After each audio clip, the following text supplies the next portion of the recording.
दोस्तों, आज के वीडियो में हम बात करेंगे एक ऐसी भयानक ऐतिहासिक इंसानी गलती की जिसकी वजह से 2.5 करोड़ लोगों को अपनी जान से हाथ धोना पड़ा था।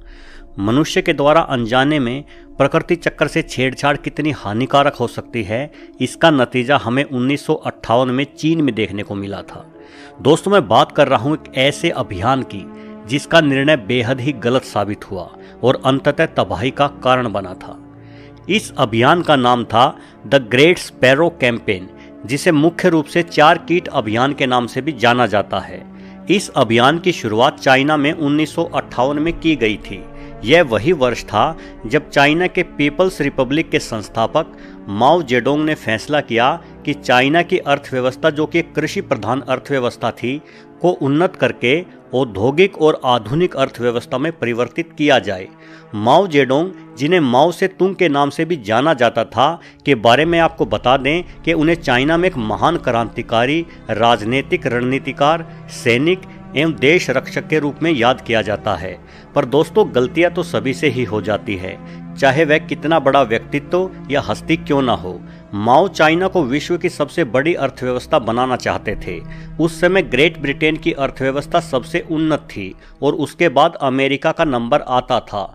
माओ और उसके प्रतिनिधियों ने संकल्प लिया कि अब से यानी 1958 से शुरू करके आने वाले 15 सालों के भीतर हम अमेरिकी अर्थव्यवस्था को पछाड़कर यूके की अर्थव्यवस्था की बराबरी कर लेंगे, और सब कुछ सही रहा तो चीन यूके को भी पछाड़ देगा।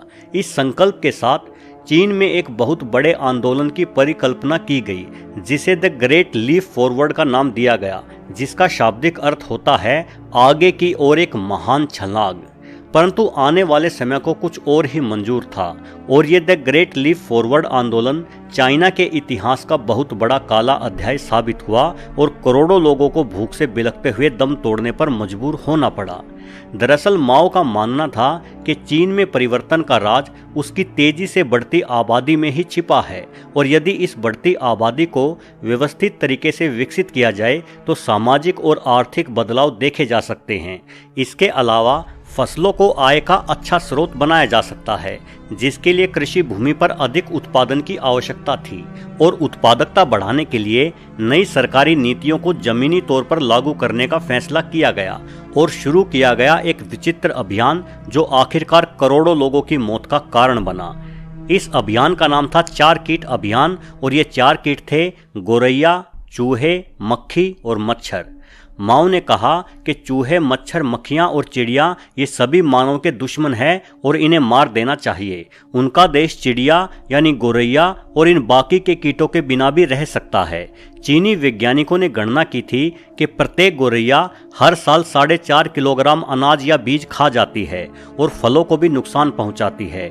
अगर गोरैया को मार दिया जाए तो जनता के लिए भोजन की उपलब्धता बढ़ जाएगी और बढ़े हुए उत्पादन को निर्यात किया जा सकता है। माओ ने इसी समस्या का निराकरण करने के लिए ग्रेट स्पैरो अभियान शुरू किया, परंतु यह अभियान नहीं, युद्ध था उन 4 कीटों के खिलाफ। चारों कीटों को खत्म करने के लिए आम लोगों से लेकर सेना तक का इस्तेमाल हुआ, और सबसे ज्यादा फोकस किया गया बेचारी मासूम चिड़ियों पर। इस अभियान का व्यापक प्रचार और प्रसार किया गया। चीनी नागरिकों को गोरैयाओं को मिटाने के लिए भारी तादाद में जुटाया गया। गोरैया विरोधी सेना बनाई गई। विद्यालयों, कारखानों, बाजारों में गोरैया मारने की मुहिम चलाई गई। जनता में प्रशिक्षण कार्यक्रम चलाए गए, सिर्फ एक मासूम चिड़िया को मारने के लिए। गोरैया को मिटाना है, चीन को चमकाना है, यह इस अभियान का नारा भी था। चीनी लोग गोरैया को आतंकित करने के लिए, उन्हें जमीन पर उतरने से रोकने के लिए ढोल पीटते हुए उनका पीछा करते थे। ढोल की आवाज़ से डरी हुई ये मासूम चिड़िया जमीन पर नहीं उतरती थी और लगातार उड़ती रहती थी।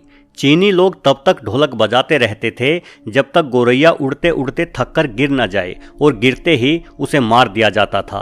चीनी लोगों ने गोरैयाओं के घोंसले तोड़ दिए, अंडे नष्ट कर दिए, और यह अभियान इतने तेज युद्ध स्तर पर शुरू किया गया कि पहले ही दिन करीब 2 लाख से ज़्यादा गोरैयों को मार गिराया गया। चीनी लोग खुशी में मरी हुई गोरैयाओं की माला बनाते थे। चीनी जनता में इस मासूम चिड़िया को जड़ से खत्म कर देने का एक पागलपन की हद तक जुनून सवार था और इसके पीछे का कारण था कि चीन की अर्थव्यवस्था को अमेरिका से भी आगे लेकर जाना है।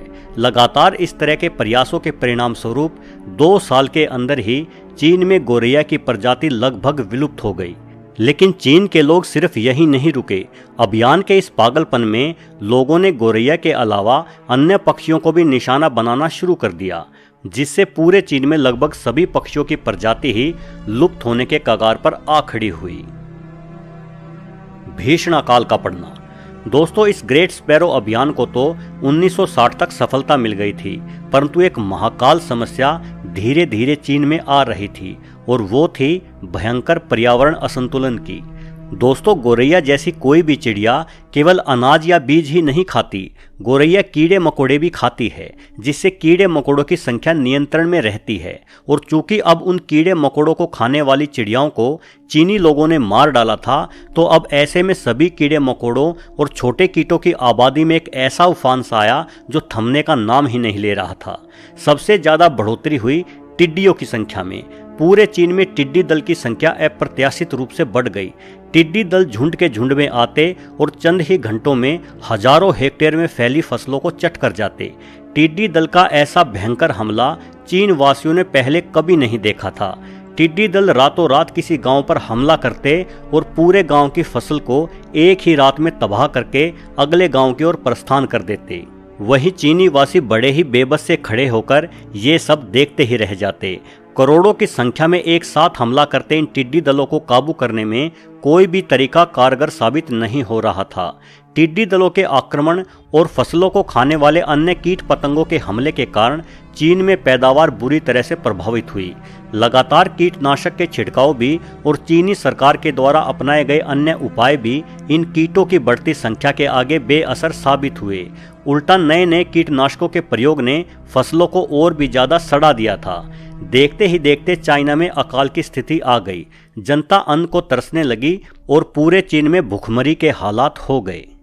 यह पता लगने पर कि गोरैया और अन्य पक्षी कीड़े मकोड़ों को खाकर पर्यावरण संतुलित रखने में अपना योगदान देते हैं, माओ ने 1960 में गोरैया मारने का अभियान स्थगित कर दिया। लेकिन तब तक बहुत देर हो चुकी थी। पर्यावरण असंतुलन अपना काम कर चुका था। अकाल के कारण करोड़ों लोग खाने को तरस तरस कर मर गए। 1958 से 1961 के 3 सालों में चीन में 30 मिलियन यानी 3 करोड़ लोग मारे गए थे। बेशक चीनी सरकार ने मरने वालों की आधिकारिक संख्या 15 मिलियन ही बताई थी, लेकिन कुछ विद्वानों का अनुमान था कि भूख से मरने वालों की संख्या 45 मिलियन यानी 4.5 करोड़ तक थी। इस घटना को चाइना के इतिहास में महान अकाल के नाम से जाना जाता है। चीनी पत्रकार योंग जिशेंग जो 1940 में पैदा हुए थे, उन्होंने चाइना के इस अकाल को अपनी पुस्तक टूम्बस्टोन में विस्तृत तरीके से कवर किया है और उनके मुताबिक 36 मिलियन यानी 3.6 करोड़ लोग मारे गए थे। यह पुस्तक आज चाइना में प्रतिबंधित है। महान अकाल के रूप में याद रखे जाने वाला यह विषय चीन में अब 60 वर्षों के बाद भी वर्जित बना हुआ है। इतना ही नहीं, चीन के आधिकारिक रिकॉर्ड बताते हैं कि यह एक प्राकृतिक आपदा थी, न कि सरकारी कुप्रबंध और गलत नीतियों का परिणाम, जबकि वास्तव में यह घटना एक भयंकर मानवीय भूल थी जिसकी वजह से करोड़ों लोग भूख की वजह से मारे गए थे। तो दोस्तों, वीडियो के अंत में मैं यही कहूँगा कि यह एक पर्यावरण के प्रति ऐसी मानवीय भूल थी और एक ऐसी राजनीतिक कुप्रबंध की अनोखी दास्तान थी जो एक ऐसी ऐतिहासिक गलती बनी जिसकी कीमत आम जनता के करोड़ों लोगों को अपनी जान देकर चुकानी पड़ी। हमें इस ऐतिहासिक घटना से सबक लेना चाहिए, क्योंकि इतिहास के बारे में कहा जाता है कि अगर इतिहास से सबक नहीं लिया जाता तो इतिहास खुद को दोहराता है। आपने अपना कीमती समय निकालकर आखिरी तक ये वीडियो पूरा देखा, इसके लिए आपका बहुत बहुत धन्यवाद।